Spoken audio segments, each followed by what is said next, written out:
yo tengo una. O sea, yo sé que probablemente es algo que no he estudiado y que es algo sencillo, pero si se pudiera aclarar fuera chévere. Cuando No, dice, ya, está bien. no, no, espera, que no escucho. Espera. A ver, dime.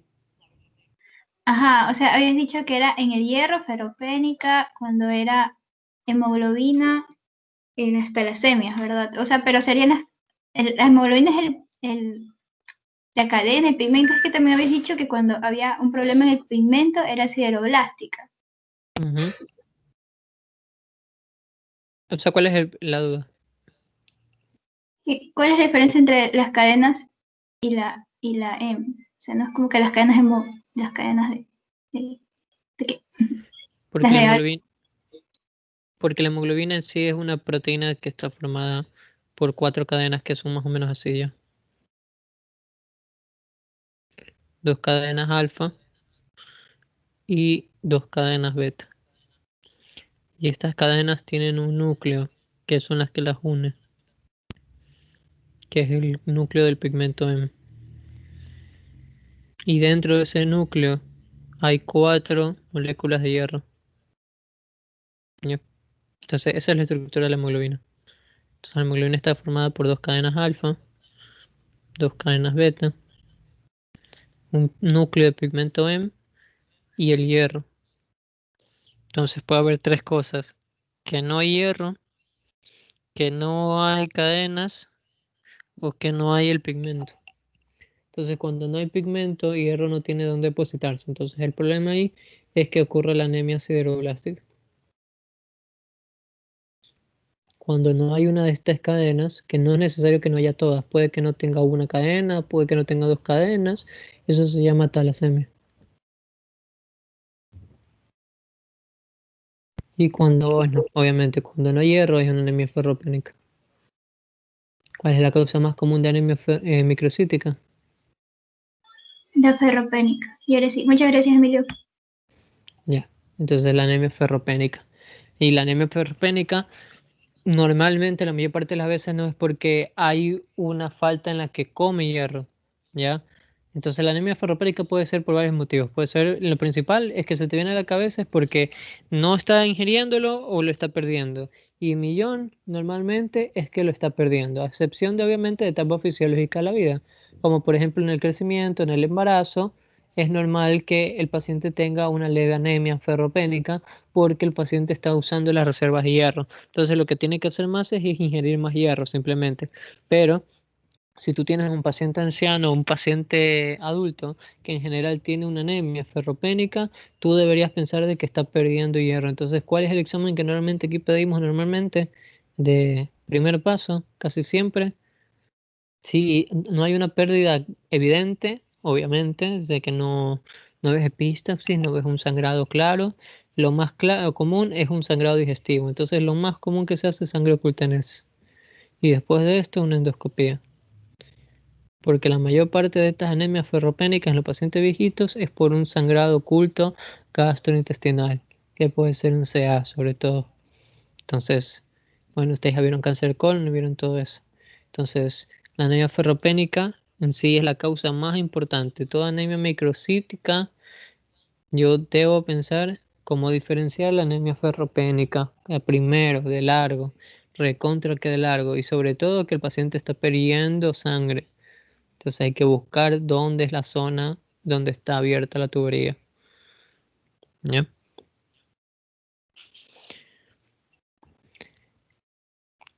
¿Cuándo yo sospecharía una talasemia? Paciente joven que puede tener una anemia leve, ¿ya? Porque hay algo que se llama rasgo talasémico. ¿Cuál es rasgo talasémico? Es un paciente que... talasemia es algo, una enfermedad muy genética, la verdad. Para que tú entiendas bien las talasemias, bueno, cuando aquí vemos talasemias, se supone que varios les tienes que meter con la vara, darles un latigazo, ¿ya? Porque tienen que aprender bien eso, porque si tú lo quieres entender realmente qué significa talasemia menor, talasemia mayor, rasgo talasémico, debes entender un poco más la genética de la talasemia, ¿ya? Entonces, un paciente puede tener solo un rasgo talasémico o puede tener una talasemia muy marcada que es desde los primeros años de vida, pero hay pacientes de 50, 60 años que pueden tener talasemia, ¿ya? Un rasgo talasémico solo tiene una anemia muy, muy leve, ¿ya? Que no le cambia como no le da clínica, es leve y el paciente no tiene nada más, no le causa ningún problema. Entonces, normalmente en esos rasgos talasémicos, tú lo piensas sobre todo porque la talasemia causa un volumen corpuscular medio muy bajo, muy extremadamente bajo. Entonces, cuando una anemia microcítica tiene un volumen corpuscular de 60, de 65, es muy orientativo a lo que es una talasemia. ¿Ya? Sideroblástica, frotis, en un paciente recién nacido con anemias, ¿ya? Con tinción de PERS positivo.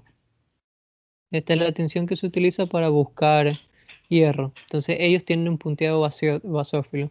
Entonces, pero en general, la más importante y la que siempre tengas en cuenta es la anemia ferropénica. Si tú tienes una microcítica y descartas la ferropénica, puedes pensar en las otras cosas. Hay otra anemia que también debería estar aquí en las hipocrómicas, que también puede causar anemia microcítica, pero no es lo común, que es la anemia de enfermedades crónicas. ¿Ya? La anemia de enfermedades crónicas, si bien es considerada como que una anemia normocítica, en general, sí puede causar también un patrón microcítico. Entonces, aquí también puede ser una anemia de enfermedades crónicas. Porque es obvio, o sea, tampoco tiene hierro este paciente. O sea, tiene hierro, pero no lo puede utilizar. Entonces, en esa situación, la anemia de enfermedades crónicas también puede causar clínica, pero más común no es que cause una microcítica. ¿Ya? Ok.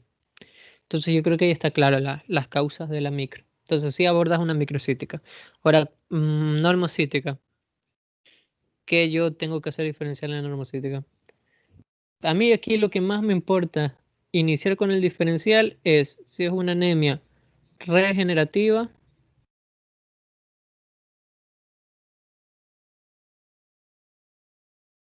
o es una anemia arregenerativa.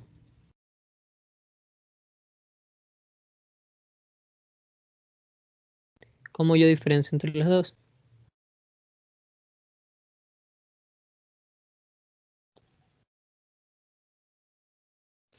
Según el índice de reticulocitario, cuando es mayor de 2, te dice que es regenerativo.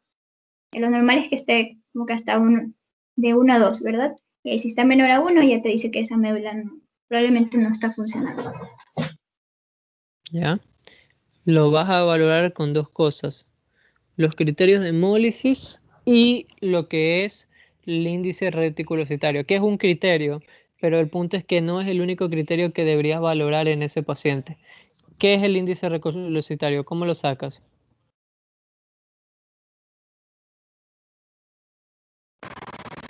Se les haga con el porcentaje de reticulocitos del paciente por el hematócrito del paciente sobre el hematócrito ideal por el factor de corrección, y eso sí no me acuerdo cómo era el factor de corrección, era 1, 1.5, 2, algo así. Bueno, en la parte teórica, a ti te ponen que el índice reticulocitario, lo vamos a poner acá,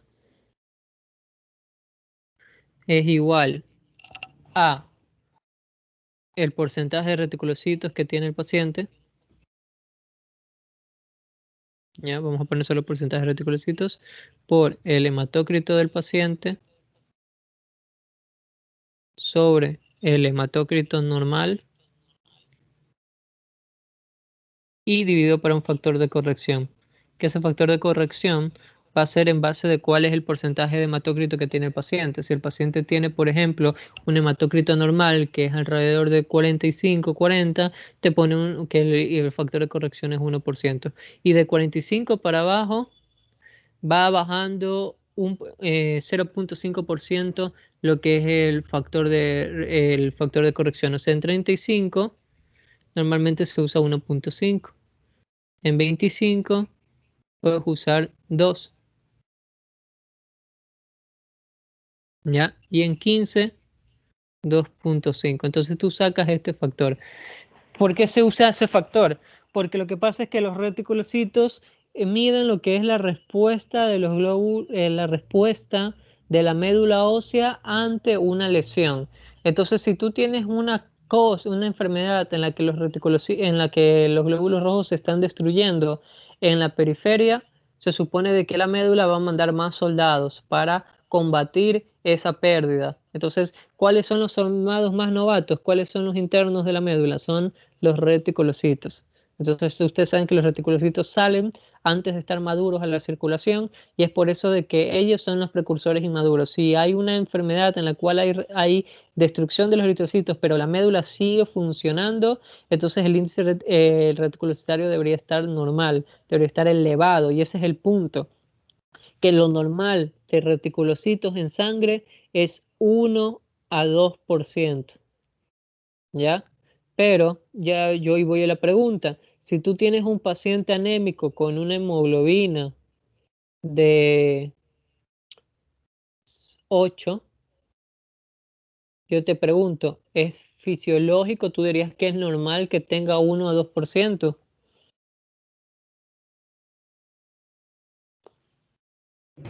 No tiene que ser proporcional. Entonces ahí está ese índice de retículo.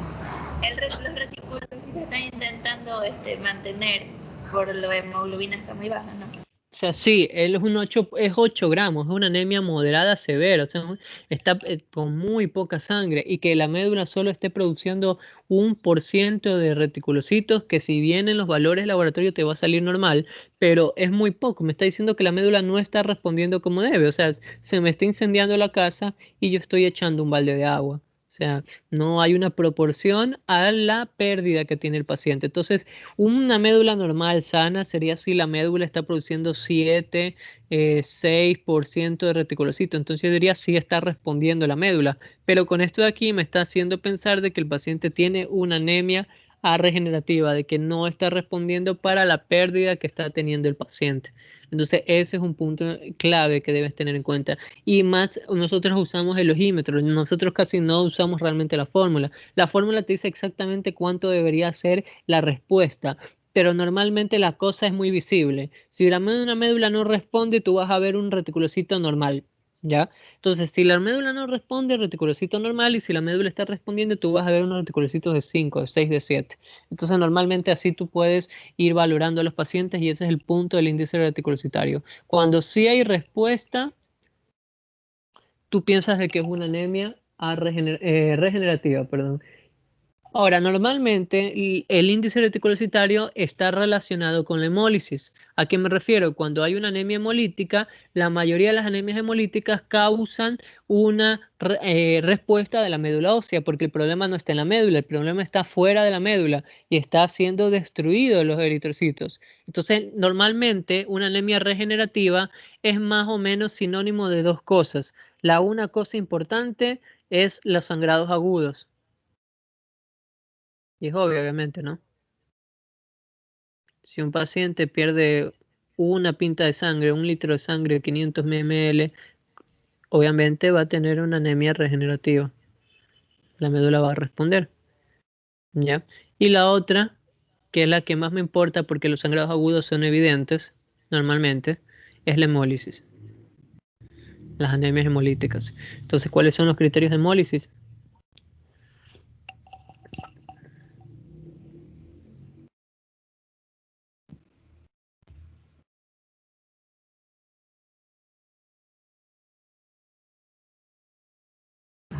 Bilirrubina con predominio. Bilirrubina total, pero con predominio. Bilirrubina La concentrada. ¿Qué más? el reticulocitos aumentados. Decía hematócrito, pero no sé. ¿Qué más? La LDH también tiene que estar aumentada, la hemoglobina baja y también ahí falta la aptoglobina.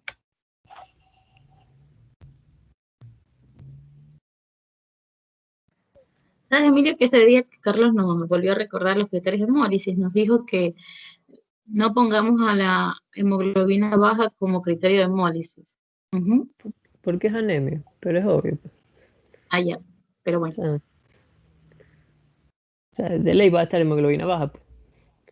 Ajá, es como que ya para anemia te sirve, pero ya como que para hemólisis no la pongas de nuevo. Así creo que lo entendí.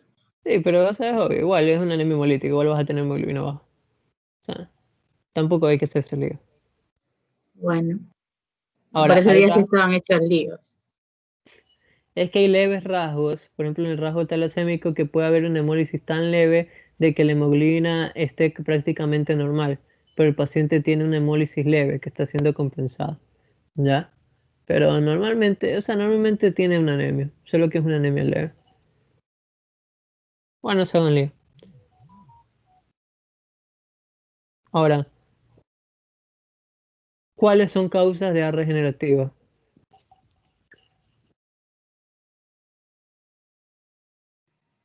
La aplasia, dijiste A regenerativa, ¿verdad? Sería la aplasia medular. ¿Qué más? Los síndromes mielodisplásicos.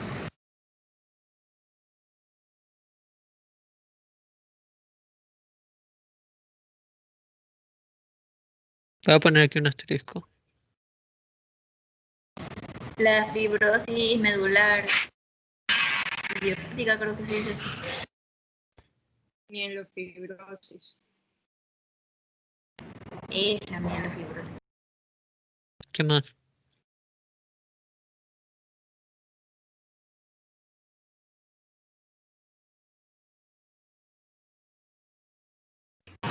La policinemia. ¿Qué más? Enfermedad renal crónica. Ya, eso, pero o sea, no así. Anemia de enfermedades crónicas, es que esa es la que me falta que me digan. Anemia de enfermedades crónicas, porque esa es la causa más común de anemia regenerativa. La anemia de enfermedades crónicas, o sea, la anemia del paciente renal, la anemia del paciente cardiópata, cualquiera de esos. Entonces, normalmente la anemia de enfermedades crónicas, la anemia del paciente reumatológico, el inflamado. Esa es una anemia de enfermedades crónicas y esta es la causa más común de anemia normocítica. Así como la ferropénica es la más común en la micro, la anemia de enfermedades crónicas es la más común. Y yo pongo aquí separado el índice reticulitario de los criterios de reticulocitos porque no nos olvidemos de que no toda hemólisis va a tener índice reticulocitario elevado. Hay ciertas causas de anemias hemolíticas que son arregenerativas. ¿Que cuáles son? Vamos a ponerlas aquí. No, me va a tapar lo otro. Por el otro lado. ¿Conocen alguna? ¿Cómo dijiste? Es que no se me entrecortó. Anemias hemolíticas que sean arregenerativas. La PTT no. La PTT tiene problemas en las plaquetas. ¿Qué tiene que ver con anemia? Ah, la PTI, la PTT. No, Sí, pues. no. Anemias hemolíticas arregenerativas. Son las que tienen CUMS positivo y eso de los anticuerpos fríos y calientes. Tampoco. La de déficit nutricional. No es una anemia hemolítica.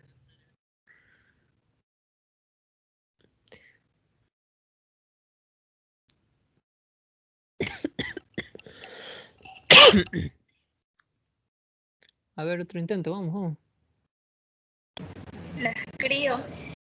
No.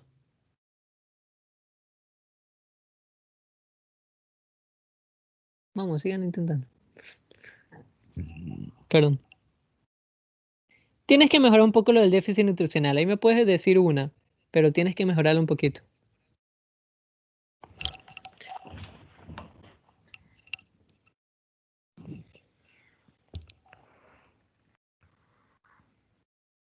En Teams no se puede ver el chat, por si acaso. La leucemia. Tampoco.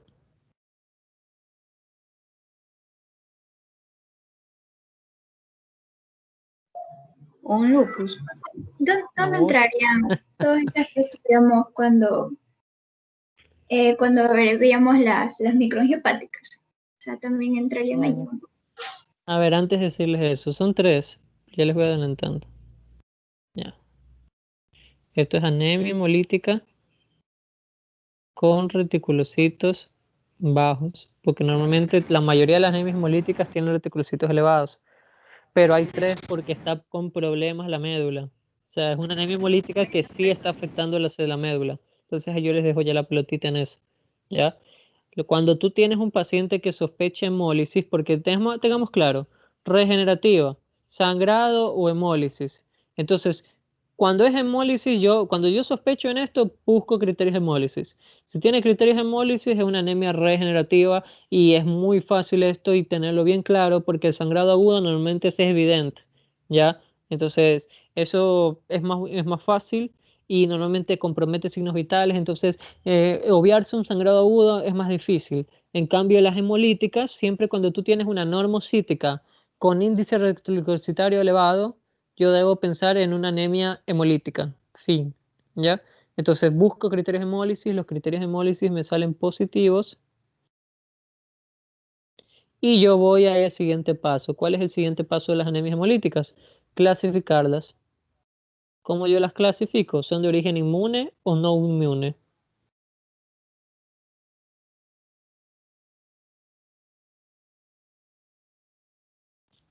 ¿Cuáles son de origen inmune? Pues en base de esto, yo puedo saberlo con una prueba que se llama test de Coombs. El test de Coombs me permite valorar la inmunidad en la anemia hemolítica. El test de Coombs no es un examen diagnóstico de anemia hemolítica, es un examen para clasificar las anemias hemolíticas. O sea, si yo sospecho hemólisis, no debo pedir el test de Coombs. Primero yo debo pedir los exámenes para hemólisis, que son la lista que está ahí, ¿ya? Entonces, ojo y claro con eso de ahí. Entonces, test de Coombs sirve para clasificar, no diagnosticar una hemólisis, ¿ya? Entonces, hay test de Coombs 2, test de Coombs directo e indirecto. El directo mide mi inmunidad contra mis células, contra mis glóbulos rojos. El indirecto mide mi inmunidad contra glóbulos rojos externos a mí, que no sean míos. ¿Cómo les pongo eso? Contra los de afuera, ¿ya? ¿Ok? Entonces, la verdadera prueba que me sirve en la mayoría es el test de Coombs directo, porque yo quiero ver enfermedad autoinmune contra mis glóbulos rojos. Pero hay situaciones donde el indirecto importa. ¿Por qué? Porque hay situaciones en las que me importa saber si mi paciente tiene inmunidad o anticuerpos contra componentes o glóbulos rojos que no son los míos. ¿Cuáles son esas situaciones? Por ejemplo, las transfusiones. Para saber si el paciente tiene anticuerpos contra los de otros, entonces sirve para las transfusiones, ¿ok? Para lo que es el cribado de las transfusiones usan 3D Coombs indirecto. ¿Cuál es la otra situación que ayuda? En la eritroblastosis fetal, ¿ya? Entonces también, si tú tienes una mamita y tú le haces un test de Coombs indirecto y te sale positivo, significa que tiene anticuerpos contra los glóbulos rojos del bebé, ¿ya? Entonces, el test de Coombs indirecto mide anticuerpos contra glóbulos rojos que no sean los míos. El directo contra mis glóbulos rojos, ¿ok? Entonces, ese es un punto importante. ¿Por qué? Porque no sirve de nada pedir en una anemia hemolítica autoinmune, o sea, en un lupus, un test de Coombs indirecto, porque eso no me interesa, ¿ya? Yo quiero saber la inmunidad contra mis propias células en el lupus. Entonces, lo que yo pido es un test de Coombs directo, no indirecto. Entonces, la situación de cuándo pedir directo o indirecto debe ser en base de qué es lo que tú sospechas. Si tú quieres ver inmunidad contra transfusiones o en eritroblastosis fetal, que son las situaciones más comunes, es el indirecto. El resto siempre es el directo. ¿Ok? Entonces, ¿cuáles son causas inmunes? Las anemias hemolíticas autoinmunes. Que estas anemias hemolíticas autoinmunes pueden ser de 3 tipos. Puede ser la de cuerpos calientes,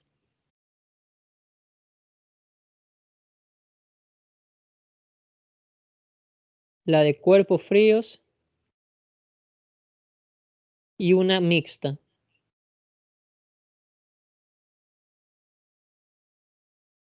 ¿Ya? Puse el... Bueno, la voy a borrarlo. ¿Ok? Esas son las autoinmunes. Dentro de cuerpos calientes también tengan en cuenta la que está relacionada con fármacos. ¿Ya? Entonces, esa es una de que también realmente normalmente causan de cuerpos calientes, pero se la separa un poco. Es un mecanismo un poco especial que puede tener lo de los fármacos. Hay pacientes que tienen anemias hemolíticas que son solo por fármacos. ¿Ya? Toman ese fármaco y causan anemia, pero no tienen nada más. ¿Ok? Y la de origen no inmune puede ser esta así de varias causas. Puede ser de tipo infecciosa. ¿Cuáles son de origen infecciosa?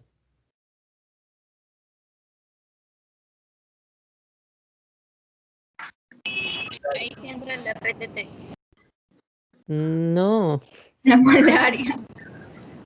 malaria, ¿qué más?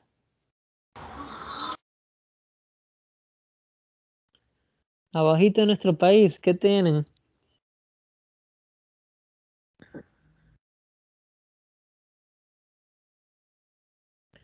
¿O que solo la malaria causa anemia hemolítica?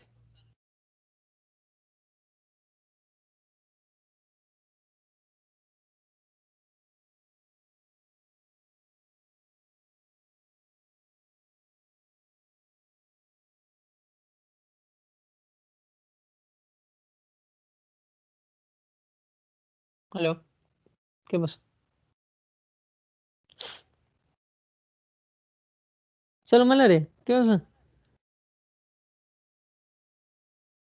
Es la única infección o parásito o lo que sea de que afecta el glóbulo rojo. No hay nada más que puede hemolizar el glóbulo rojo de las infecciones. A ver, yo también me falta espacio. Voy a borrar lo de los criterios de hemólisis.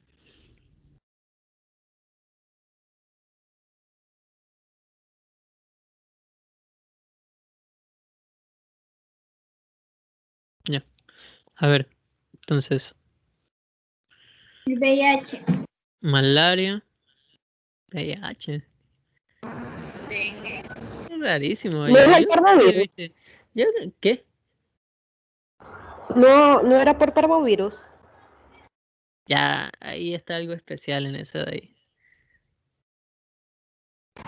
Jesús.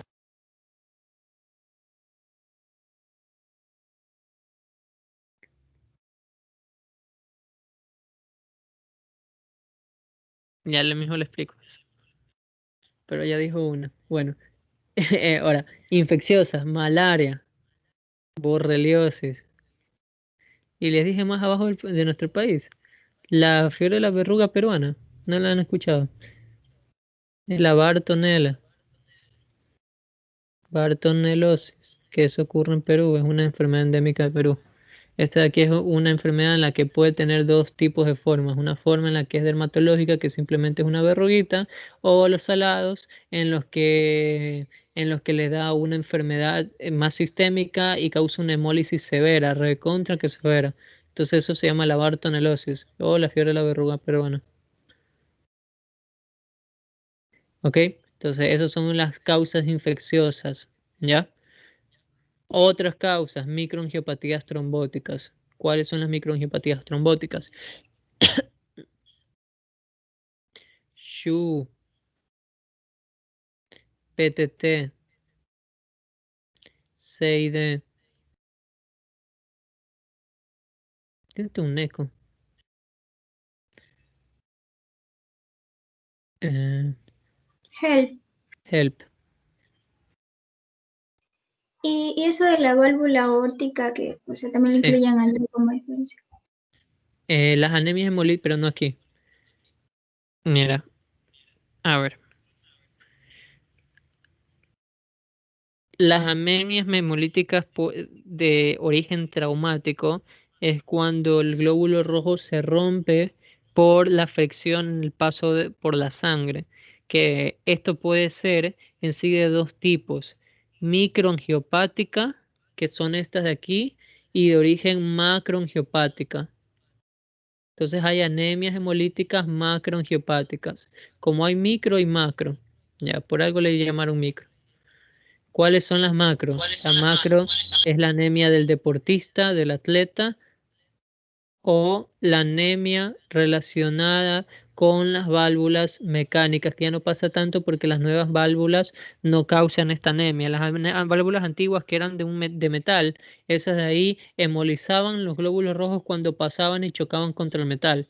Entonces causaban una anemia hemolítica producto de la válvula. Pero eso ya no ocurre mucho y eso es una anemia hemolítica macroangiopática. El atleta, el que Jefferson Montero, el que trota, corre por muy largo tiempo, hay traumas a nivel de lo que es el pie que causa una hemólisis ahí. Entonces puede causar la anemia hemolítica en eso. Eso se llama anemia hemolítica del atleta. Que igual no es frecuente, pero en los que hacen un ejercicio demasiado extenuante, como una maratón inmensa, puede causar una anemia hemolítica por el trauma del trajín del pie. ¿Ya?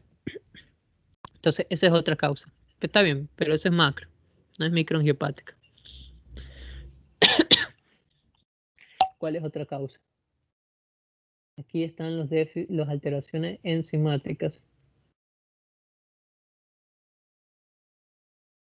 ¿Cuáles son enzimáticas? Sobre todo a la cabeza el déficit de 6 glucosa deshidrogenasa.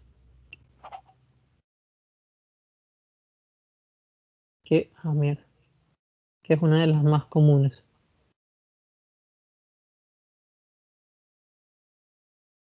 ¿Ya? Pero hay mucho más déficits enzimáticos. ¿Cuál más va a estar aquí? Va a estar las hemiglobinopatías. ¿Qué son las hemoglobinopatías? Es cuando el problema no es la cantidad, sino la calidad de esa hemoglobina. Esa hemoglobina tiene alguna alteración, está en la cantidad normal, pero tiene alguna alteración que hace de que su forma esté anormal o que no funcione bien. ¿Cuáles son hemoglobinopatías? Dos. No, así no lo voy a poner. Voy a ponerlo. Son dos. La una, que es la que más seguramente ustedes han escuchado, que es la anemia falciforme o drepanocíptica. Y la 2 que vamos a poner es una alteración adquirida normalmente, que es la metahemoglobininemia.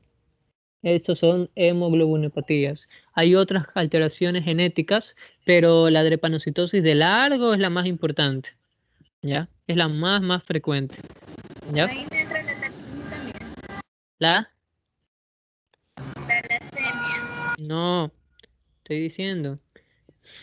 La talasemia es un déficit de cantidad, no se la llama hemoglobinopatías. Las hemoglobinopatías es cuando hay una alteración estructural, hay una alteración de la calidad de la hemoglobina. Cuando hay una alteración de calidad se llama hemoglobinopatías.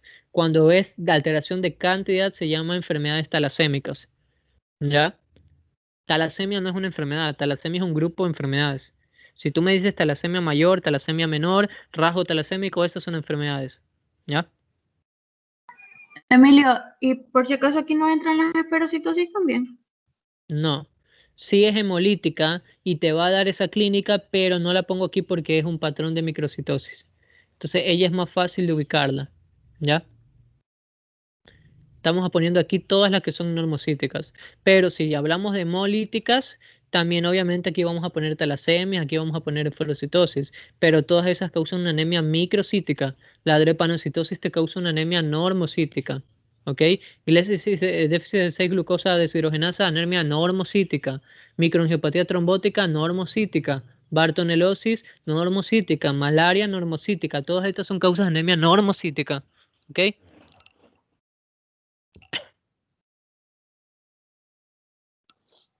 ¿Ya? ¿Qué otras piensan que me falta? Porque ya ahorita se me bloquean qué más me falta. Ya puse algunas, pero siento que falta algo todavía.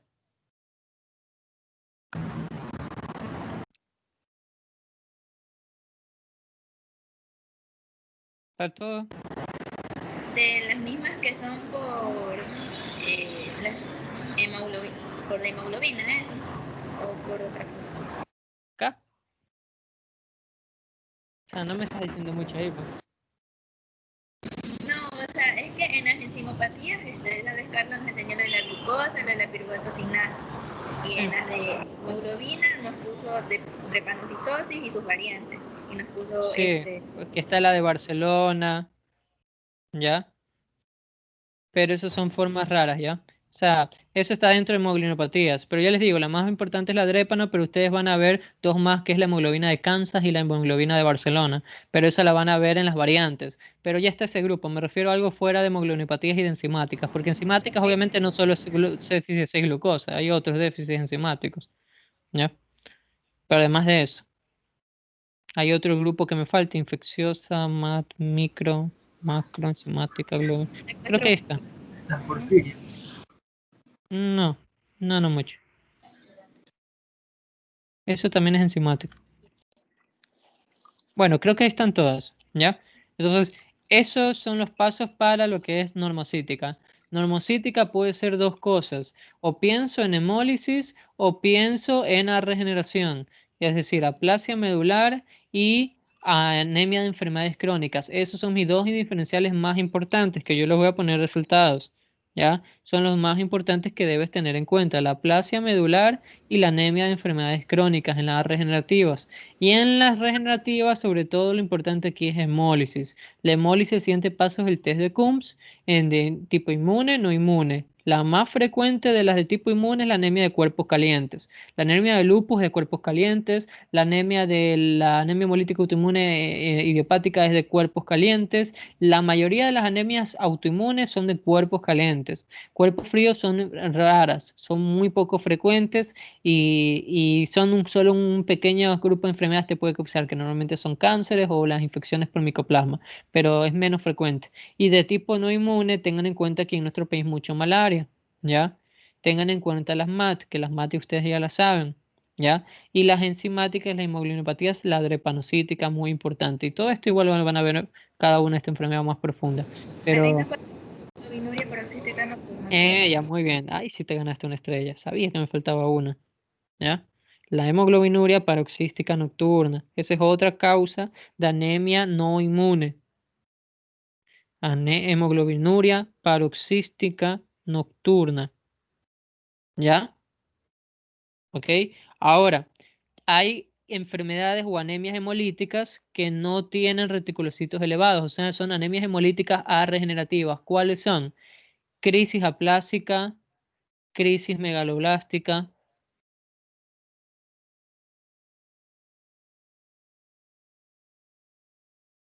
y la hemoglobinuria paroxística nocturna.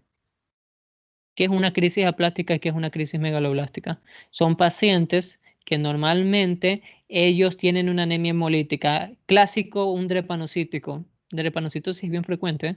Van a ver altísimos en el caso. Entonces, ese drepanocítico, como está hemolizándose, la médula está trabajando de más. ¿Y qué creen que está usando la médula? Está usando los materiales. Entonces está usando el hierro y está usando la vitamina B12. Y si el paciente tú no lo nutres bien de esos materiales, el paciente va a parar de regenerar. Y como el paciente va a seguir hemolizando, entra en una crisis, donde como estaba compensando, dejó de compensar súbitamente porque ya no le quedó material y entra en una hemólisis marcada. Y en la drepanocitosis es grave, porque dentro de más comienza a hemolizar, es como una retroalimentación. Dentro de más anemia hay, más hemoliza. Y dentro de más anemia hay, más hemoliza. Y más anemia tiene y más va a querer hemolizar. O sea, la intensidad de la enfermedad es exponencial. Cuando comienza a haber anemia en un drepanocítico, se dispara más la enfermedad, ¿ya? La drepanocitosis, la hemoglobina es normal, pero cuando hay hipoxia, la hemoglobina se cambia a la forma de S, a la forma falciforme. ¿Y cuando ocurre eso? Cuando no hay oxígeno. ¿Y cuando no hay oxígeno? Cuando hay anemia.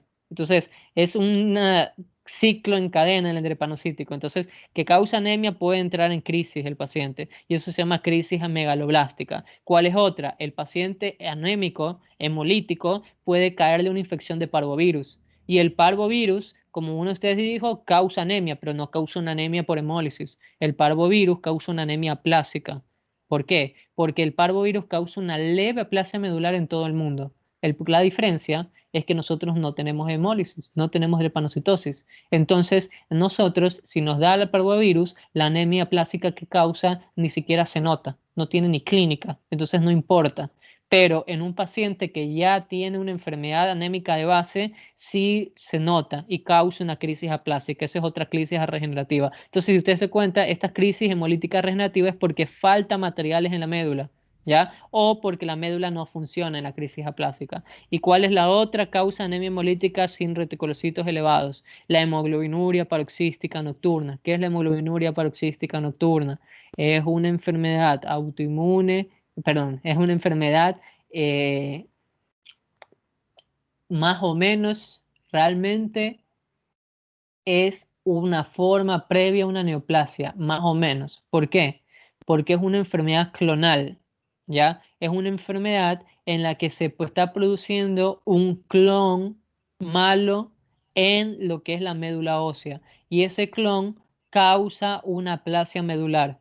Entonces la anemia, la hemoglobinuria paroxística nocturna es una enfermedad que cursa con aplasia medular y como tiene aplasia medular el paciente, además de hemólisis, el paciente no va a hacer regeneración, ¿ya? La hemoglobinuria paroxística nocturna está muy relacionada con la aplasia medular, ¿ya? Entonces, esas son las tres causas de anemia hemolítica con reticulocitos disminuidos, ¿ya?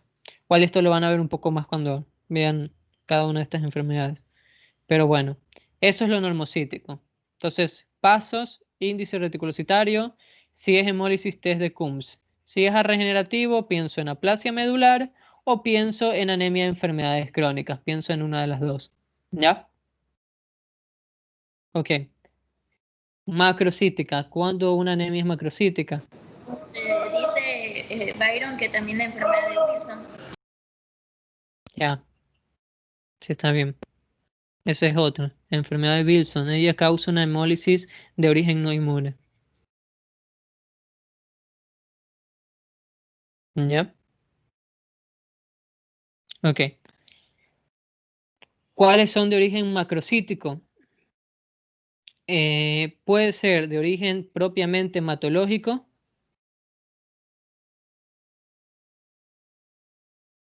o puede ser de origen no hematológico. Yo la divido así.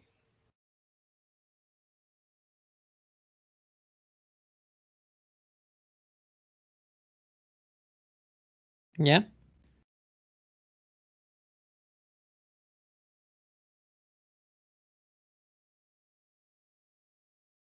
Otra forma de dividirlo es en megaloblástico y no megaloblástico. ¿Ya? Vamos a ponerlo abajo. Megaloblástico y de origen no megaloblástico, porque hay una enfermedad en las macrocíticas que es la que más destaca de ellas y que todos ustedes la han escuchado, que es la anemia megaloblástica. Megaloblástica no es lo mismo que macrocítica. Macrocítica es cuando el volumen corporal está más de 100. Megaloblástica es cuando el paciente tiene un volumen más de 110. ¿Ya? Y eso normalmente es causado solo por el déficit de dos cosas, de vitamina B12 y déficit de ácido fólico. Entonces ellos causan una anemia que se llama anemia megaloblástica, ¿ya? Ahora, no es necesario tener un BCM más de 110 para decir que es una anemia megaloblástica tampoco. ¿Ya? No siempre las anemias megaloblásticas tienen un BCM más de 110, pero cuando hay un BCM más de 110, lo más probable es que es una anemia megaloblástica, es una relación ahí que existe. Y no megaloblástica es todo lo el resto que sea macrocítico. ¿Qué cosas te pueden causar macrocítico? De origen hematológico, de primera cabeza, síndromes mielodisplásicos. Y el síndrome mielodisplásico te puede causar las dos, normo y macro, por eso lo puse un asterisco, pero sobre todo causa una anemia macrocítica. ¿Ya? Entonces, ese es el punto importante. El síndrome mielodisplásico más tiende a causar anemias macrocíticas. ¿Ya? Porque, o sea, hay 6 tipos de síndromes mielodisplásicos y si tú te das cuenta, hasta un tipo causa micro. Pero cuando yo hablo en general de la mayoría de los síndromes mielodisplásicos, la mayoría causas macrocítica. ¿Ves? ¿Ya? ¿Cuáles son de origen no hematológico? Pues Hipotiroidismo. el hipotiroidismo. ¿Qué más?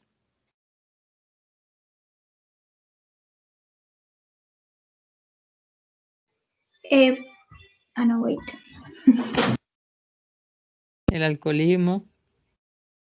Ya, entonces sí, pueden ser las autoinmunes que te causen una gastritis atrófica autoinmune. Eso es acá. Bueno, sí, sí. Está bien, porque está otra clasificación, está bien. También las megaloblásticas, pero, o sea, ya mira, voy a corregir esto porque siento que es más práctico, más fácil para ustedes se les haría de primero clasificar en megaloblástico y no megaloblástico, porque la megaloblastosis es la principal causa, ¿ya? Y casi siempre cuando tú tienes una macro, lo primero que se te viene a la cabeza es anemia megaloblástica, ¿sí o no? Entonces, megaloblástica y no megaloblástica. Dentro de la megaloblástica puede ser de origen hematológico y no hematológico, ¿ya? Ahí está mejor. Hematológico, síndrome mielodisplásico. No hematológico, bueno, hipotiroidismo, alcoholismo, ¿qué más? Cirrosis, ¿qué más?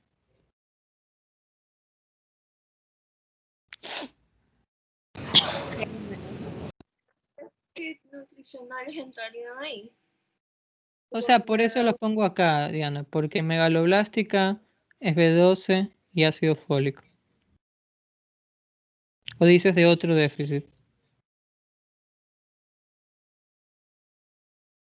No hablaba de eso. Ya. ¿Ok? Ya. Entonces, esos son las macrocíticas. Ahora, hay otra causa de anemia macrocítica. Son los sangrados agudos.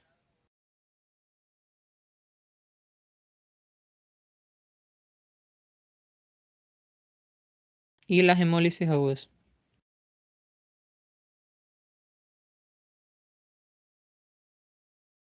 Pero son recontra que notorios. O sea, paciente con politrauma de 40 años de edad, con sangrado en la pierna excesivo, frecuencia cardíaca de 120, presión arterial de 90, 60, o sea, en este paciente te importa todo menos la puta anemia, o sea, ponerme a investigar cuál es la causa, imagínate, ay, ¿cuál es la causa de la anemia? No, pues, o sea, entonces es algo muy evidente, ¿ya? La cosa es que ellos pueden causar una macrocítica, porque, en teoría, pero ya les digo, en la práctica esto no importa, porque es obvio, ¿ya? Que la anemia está sangrando, ¿sí? Pues no vas a pensar en otras pendejadas, ponerte a hacer el algoritmo y buscar la causa, ¿no? Pues, entonces, pero en teoría pueden causar anemia macrocítica porque si ellos están perdiendo mucha sangre, la médula trabaja mucho y las causas de reticulocitosis muy disparada, muy pero muy elevada, muy elevada, muy elevada, causa una anemia macrocítica porque el aparato que mide el BCM de la sangre, ese no diferencia entre glóbulos rojos y reticulocitos. Entonces, él en el conteo total te añade los reticulocitos y el problema es que los reticulocitos son más grandes que los glóbulos rojos. Entonces, si hay muchos reticulocitos, el BCM aumenta un poco, ¿ya? Entonces, lo mismo ocurre en la hemólisis aguda, ¿ya? Si el paciente te viene por un cuadro clínico de dolor abdominal, ictericia, ¿ya? Tiene patoesplenomegalia.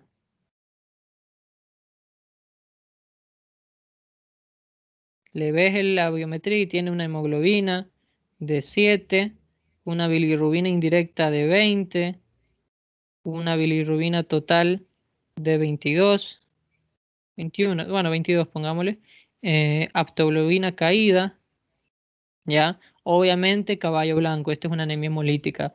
Pero, Emilio, ¿no está causando normocitosis? No, porque cuando hay mucha reticulocitosis, como en una crisis hemolítica, puede haber macrocitosis, porque hay muchos reticulocitos, y los reticulocitos, ya les dije, se cuentan y causa una macrocitosis de largo. Entonces estas son también causas posibles, ¿ya? Pero en el contexto agudo tienes que añadir esto. Pero si tú te viene un paciente a consulta por una macrocitosis, no te olvides que este es el diferencial importante, la megaloblástica, no megaloblástica, y de origen hematológico y no hematológico, ¿ok? ¿Ya? Entonces, está claro que aquí están la mayoría de las causas de las anemias hemolíticas. ¿Ya? Entonces, aquí les pongo las causas más importantes. Microcítica, ferropenia. Regenerativa, aplasia medular versus anemia, enfermedades crónicas. Regenerativa, hemólisis. ¿Ya? Y aquí la más importante es la megaloblástica. ¿Ya? Entonces esas son las causas más importantes de cada una de estas.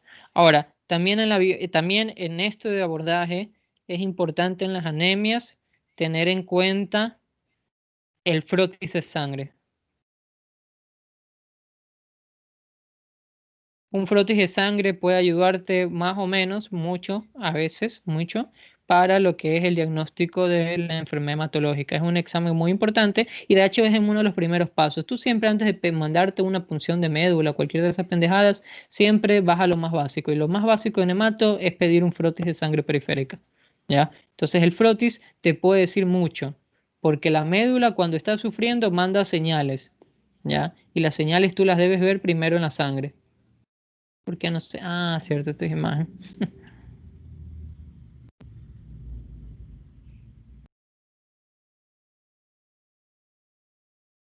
Ah, pero soy más pilas.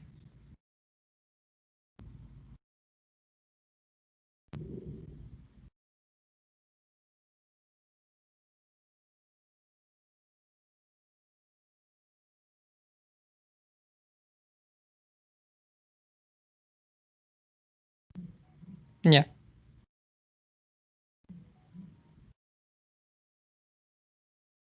Ahora.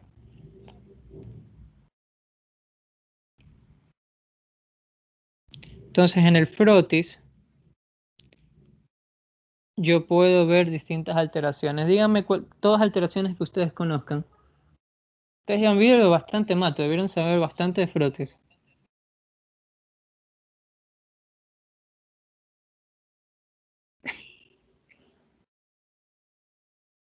¿Cómo? Los esquistocitos, Cualquier de diferentes alteración, formas que puedas exacto. ver. Cualquier alteración de glóbulo rojo que conozcan. Hay millones. Entonces, ¿cuáles conocen? El falciforme. Ya, o sea, Pirina fue lo más fácil. Ya, ¿está bien? Drepanocitosis. La mieloptisis tenía los braquizoides. Drepanocitos semilunas. ¿Ya? Diagnóstico drepanocitosis. ¿Qué más? Anisocitosis. Ya, La diagnóstico, como la Diana. ya, bueno, está bien. O sea, yo estoy hablando más que me digan cosas de alteración de la forma y más de eso. Pero bueno, la nocitosis es una alteración en la cual hay glóbulos rojos de distintos tamaños. ¿Ya? Eso se llama anisocitosis. Y eso más que en frotis, tú ya lo sabes por medio de algo en la biometría, que también te lo muestran, que se llama el RDW. ¿Ya? Que es el ancho de distribución eritrocitaria. ¿Ya? ¿Por qué? Y si el ancho de distribución está muy elevado, está más de 10, más de 12, entonces eso te está diciendo de que hay anisocitosis. ¿Qué es el ancho de distribución? Es la desviación estándar del tamaño de los eritrocitos. ¿A qué se refiere eso? De que, bueno, el BCMW te dice la media. Es decir, de que si tú tienes esta cantidad de eritrocitos, él calcula el tamaño de todos y te dice cuál es la media de todos, que sería más o menos esta la media. ¿Ya? Entonces, el BCM te saca eso. Pero el ancho de distribución te mide la desviación estándar. Te dice cuánto hay, porque en este BCM, con esta media, puede ser de que hay eritrocitos de todos estos tamaños y que este es el BCM normal, o puede ser que hay eritrocitos solo de estos tamaños. ¿Ya? Entonces el ancho de distribución te permite decir qué tanto realmente es la diferencia de eritrocitos que hay, si hay bastantes tamaños o si hay pocos tamaños. Entonces si hay bastantes como la de abajo, la raya larga, en la que se ve todas estas de aquí, estas 6 imágenes, se llama anisocitosis, ¿ya? Y eso es clásico, por ejemplo, de anemia ferropénica. tú encuentras eritrocitos de muy discordantes tamaños. ¿Ya? Entonces, eso se llama anisocitosis. ¿Qué más? Las dianocitosis. Esas son las del Ya. Dianocitos, ok. ¿Dónde ves dianocitos? en alguna hepatopatía. ¿Ya? Los dianocitos es una célula donde tú ves como que un target, ¿ya? Tú ves un centro más claro y alrededor se me fue muy como que muy poco centrado. Pero bueno, eh, tú le ves un centro más claro y alrededor una forma más concentrada. Eso es porque hay depósitos de lípidos o de grasa en la periferia, ¿ya? Eso es clásico de las hepatopatías. Los dianocitos son clásicos de las hepatopatías. ¿Por qué? Porque las hepatopatías son las que causan principalmente depósitos de grasa en los glóbulos rojos. Entonces los dianocitos es sinónimo de exceso de colesterol en los glóbulos rojos. Y eso ocurre normalmente en hepatopatías. ¿Cuál más? Los acantocitos. Ya, acantocitos. Acantocitos, que es un glóbulo rojo que tiene como que una alteración en la membrana, como una nube, ¿ya? Eso es clásico de uremia. ¿Cuál más? Esferocitosis. Ya, esferocitosis. ¿Cuál es la principal causa de esferocitosis? Anemia hemolítica autoinmune del recién Ok, nacido. de recién nacido.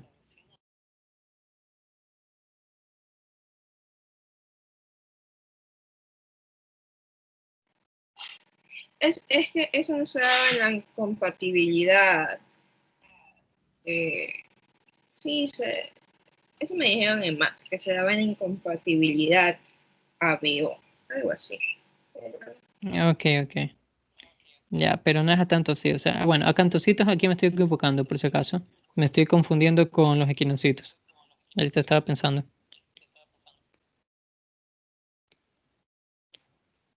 ¿Ya? Es que estos son los espinocitos, siempre se me cruzan entre los dos. Los espinocitos son células que tienen como que esas prolongaciones, pero mucho más puntiagudas. Este es el eritrocito de los acantocitos. Y esto también es de hepatopatías, porque es depósito de lípidos también que causa esta alteración. Entonces, las hepatopatías pueden tener acantocitos, que es lo mismo que espinocitos, con también dianocitos, son clásicos de ellos. Ahora, la esferocitosis es importante. ¿Por qué es importante? Porque la principal causa de esferocitosis son las anemias de cuerpos calientes, ¿ya?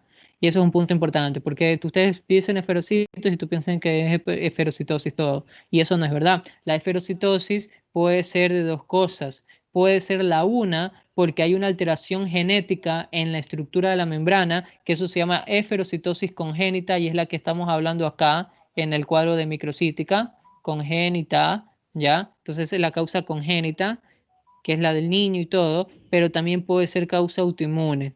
Y eso tienen que tener claro. ¿Por qué tienen que tener claro? Porque todas las anemias hemolíticas autoinmunes, sobre todo hablando de cuerpos calientes, y la mayoría de las anemias de tipo no inmune, el glóbulo rojo no se destruye en la sangre, ¿ya?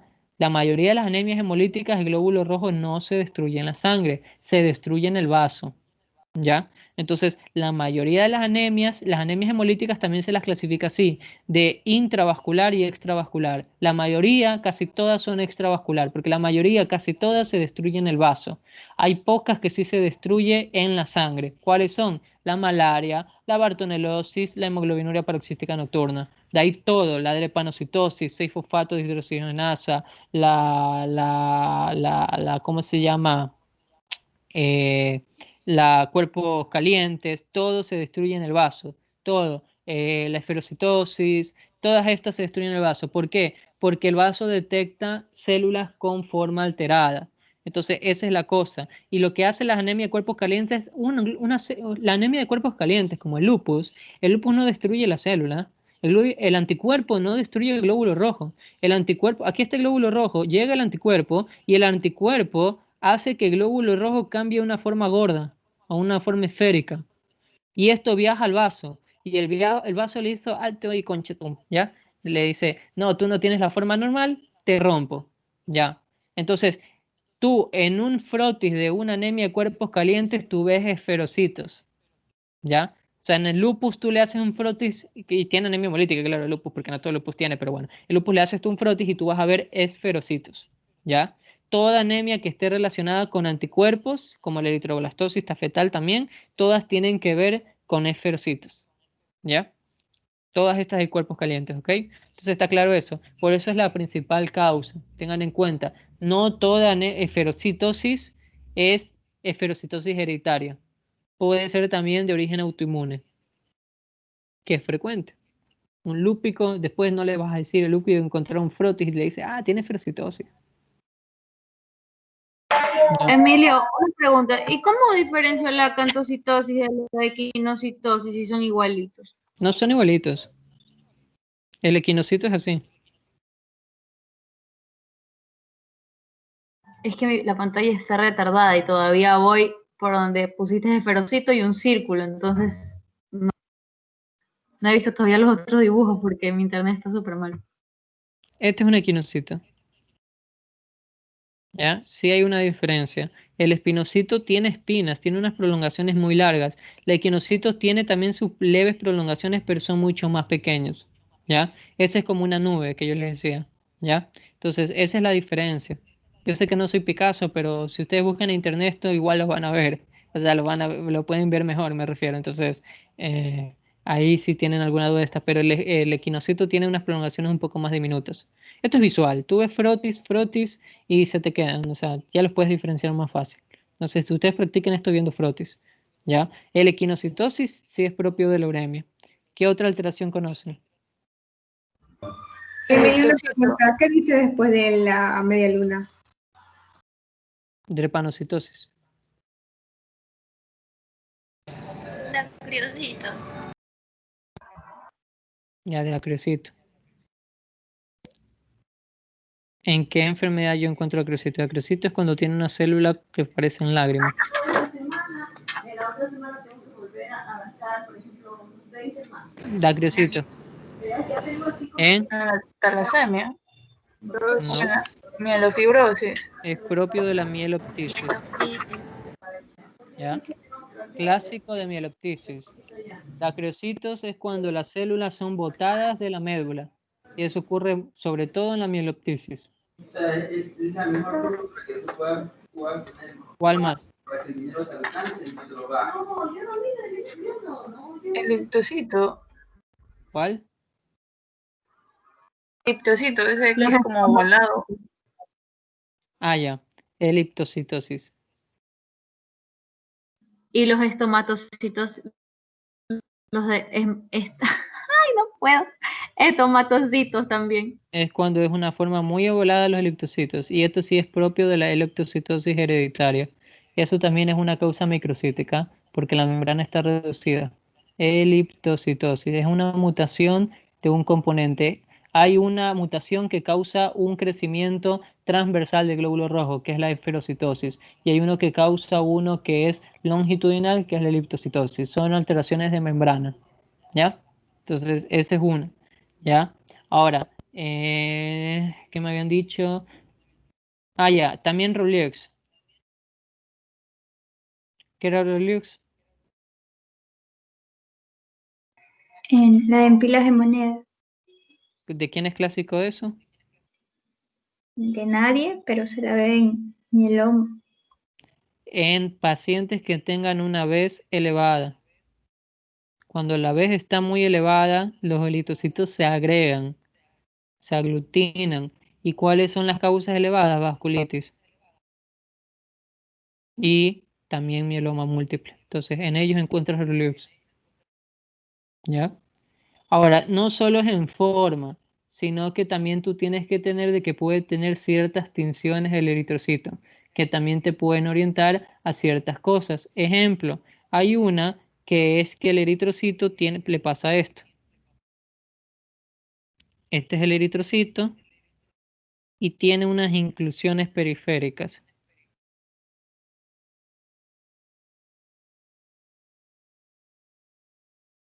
Y viene un macrófago y dice, se ven ricas esas inclusiones. Y me como tus inclusiones. ¿Ya? Bueno, voy a dejarlo un poquito mejor porque no me quedó tan bonita esa. Chuta. Bueno, no se dañó, es lo bueno. ¿Ya? ¿Qué pasa esto, digamos, ya? Ahí está mejor. Como que le dieron un mordisco al glóbulo rojo. ¿Cómo se llama eso?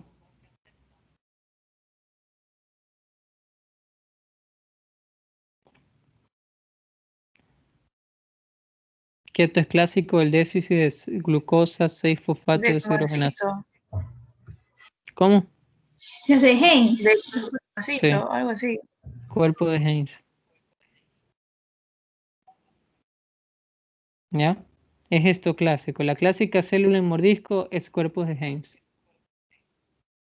¿Ya? Clásico de glucosa, 6-fosfato deshidrogenasa.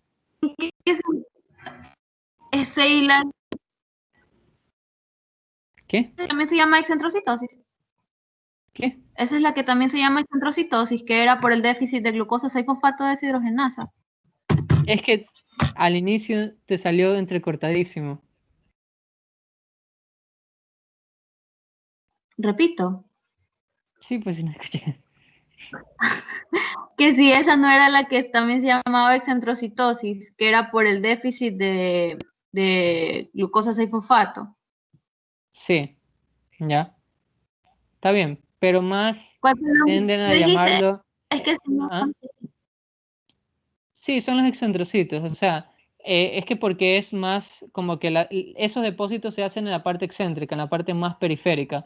Pero lo clásico del cuerpo Heinz es que se lo llama así cuando tiene los mordiscos, ¿ya? Que son los macrófagos que se han comido esos pedazos, ¿ya? Eso es clásico de ellos. Más creo que incluso lo llamaban pignocitosis, ¿ya? Pero bueno, hay varios términos, pero en sí cuerpo de Heinz es lo más clásico que, o sea, lo más conocido que te va a relacionar con glucosa 6-fosfato deshidrogenasa. ¿Ya? Ahora, también hay otra en la cual esta es la célula y tiene un punteado, un basófilo, que eso es clásico de dos cosas. Este punteado puede ser incluso en anillo. De anemia sideroblástica. ¿Ya? ¿Cuál más?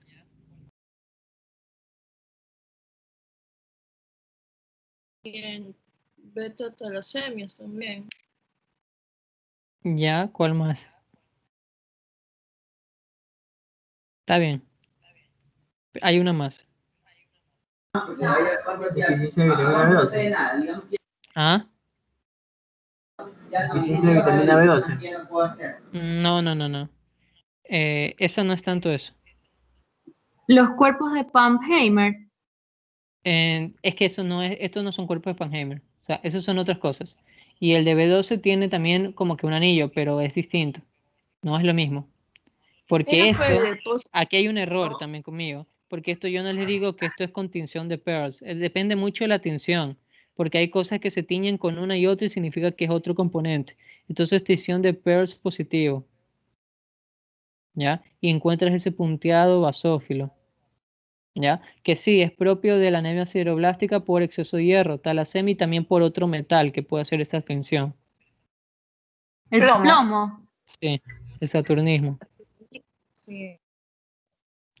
En la de B12, tú puedes encontrar un anillo que es el uso mitótico, que, no, que sigue pintándose, pero eso es con una tinción aparte, no es con la de Pearls. Entonces, bueno, legalmente es error mío porque yo no dije qué tinción estaba usando. ¿Ya? Entonces, eso también es clásico, el punteado basófico a tinción de Pearls. Esto se llama punteado basófilo.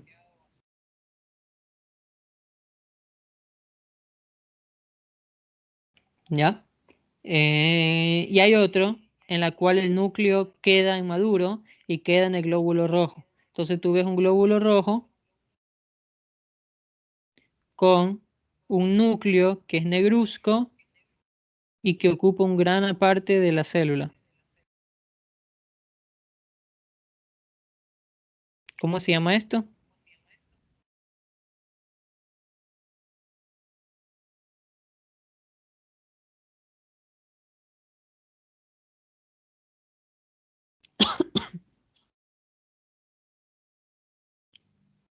¿Qué pasaría si una célula es inmadura en la sangre? ¿Qué pasaría con esa célula? ¿Qué debería pasar? Porque normalmente sí hay eritrocitos que salen inmaduros a la sangre. ¿Qué haría el cuerpo con esos eritrocitos?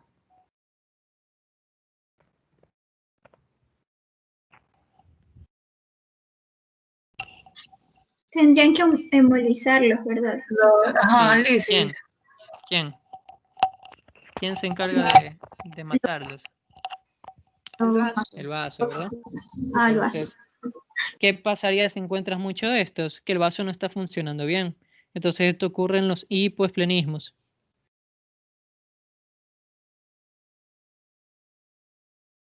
Y estos son los cuerpos de Howell-Yole, clásico del hiperesplenismo. ¿Ya? Cuerpo de Howell-Yole. El hipoesplenismo puede ser funcional o estructural.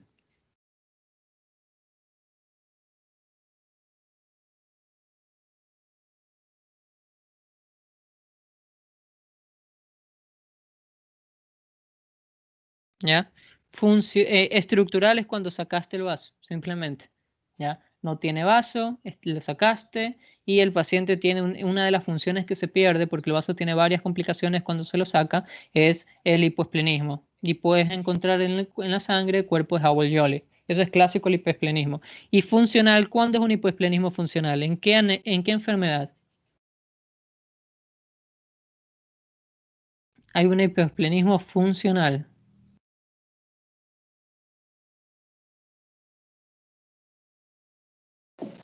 La drepanocitosis.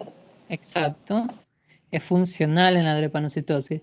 En la drepanocitosis ocurre algo que se llama autoesplenectomía. ¿A qué se refiere eso? Que el mismo cuerpo, el paciente de su drepanocitosis, es como que le extirpó el vaso, ¿ya? Tiene la misma función la drepanocitosis. La única anemia hemolítica, y esa es otra perla que deberían tener, la única anemia hemolítica que tiene un vaso normal es la drepanocitosis. No se olviden también ese detallito, ¿ya? Porque en la drepanocitosis, el vaso lo que normalmente pasa en una anemia hemolítica es que está trabajando de más. Entonces, la mayoría de las anemias hemolíticas tienen esplenomegalia, porque todas esas células que están feas, que están alteradas, ya les dije, no se destruyen en la sangre. Van al vaso y el vaso es el pendejo que tiene que cargar con todo el trabajo. Entonces, ese está degradando, está destruyendo, y ocurre que comienza a crecer de tamaño. Y ocurre algo que se llama hiperesplenismo. Entonces, el vaso crece de tamaño, menos en la drepanocitosis. ¿Por qué? Porque la drepanocitosis es una enfermedad que se caracteriza porque causa infartos a la vez, porque tapa los vasos sanguíneos y también tapa el vaso.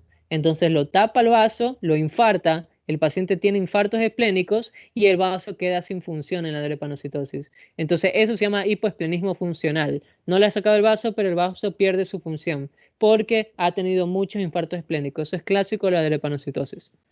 ¿Ya? Entonces ese es otro detallito. Y bueno, yo creo que aquí está la mayoría de las alteraciones, ¿ya?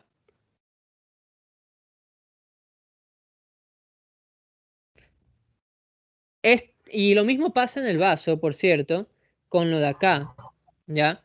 Con los acantocitos y y los vianocitos. Por ejemplo, en el caso de los acantocitos, ¿tú crees que el vaso va a aceptar que esta cosa fea circule por la sangre? El vaso llega eso al vaso y el vaso se encarga de degradarlo. Y por eso es que las hepatopatías también pueden causar una anemia hemolítica. ¿Se acuerdan? En las hepatopatías severas. Es porque tienen muchos acantocitos, hemolítica. ¿Cómo se llamaba esa anemia hemolítica? Yo se las di. Eso sí me acuerdo clarísimo. Yo di esa clase, me acuerdo.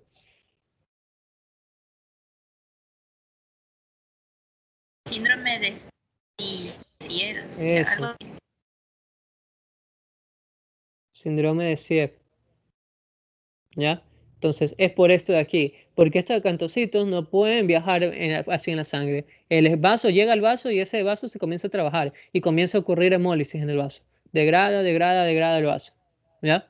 Entonces, eso es el síndrome de Sieff. Y ocurre en las hepatopatías alcohólicas severas. ¿Ya? Bueno,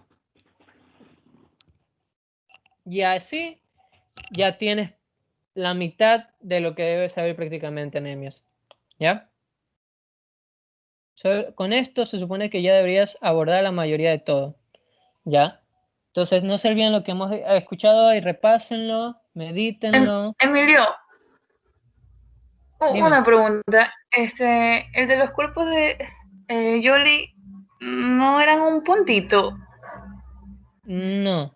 O sea, tal vez lo dibujo más grande de lo que es, pero tampoco es un punteado, ¿ya? Ya Oye, no soy tampoco gracias. Picasso, por si acaso, pero tampoco es punteado. O sea, si es un puntito,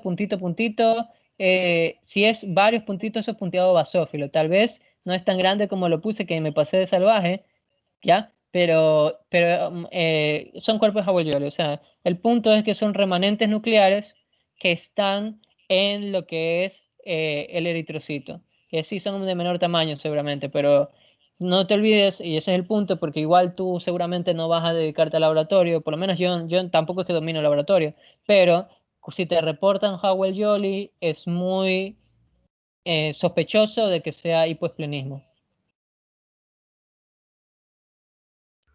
Gracias. Ya. Dice Byron que faltan los esquistocitos.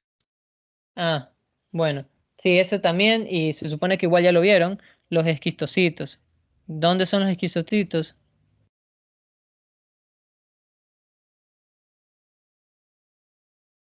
¿Lo vieron hoy?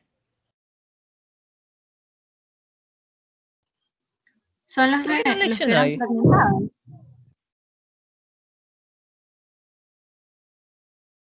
¿Tuvieron lección hoy? No, el doctor la dejó para el día viernes. Ah, bueno. Bueno, entonces los esquistocitos son fragmentos de células, ¿ya? Que tú los vas a ver circulando, ¿ya? Eso ocurre en las MAT, en las migiopancreopatías trombóticas, y eso ustedes ya lo han visto, ¿ya? Cualquier causa que traumatice el glóbulo rojo puede formar esquistocitos, ¿ya? ¿Ok?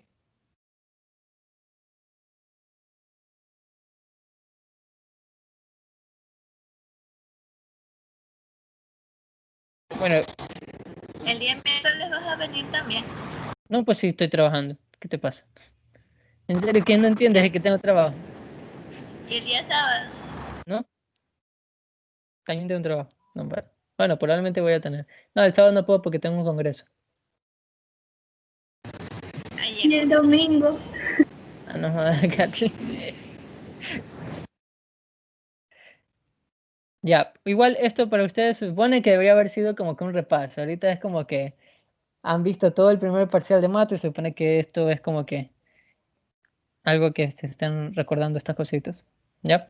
Entonces, ¿tienen alguna duda de esto? Y ahí está esto. Esto es el abordaje de las anemias y ya van a ver una por una. ¿Ya? Ferropenia, no se olviden mucho el patrón y el tratamiento. El tratamiento es importante saber manejar una anemia ferropénica. ¿Ya? Cuidado esas ampollas, que no van a poner ampollas de hierro y las ampollas de hierro no se usan. Tiene que ser normalmente hierro oral. Aprendan a utilizar bien el hierro oral.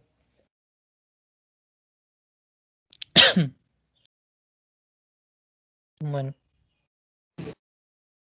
Bueno, gracias.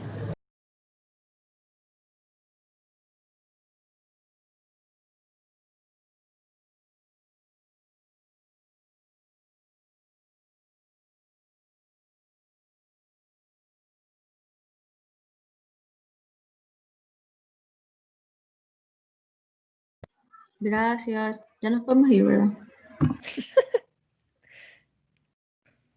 sí, Noel.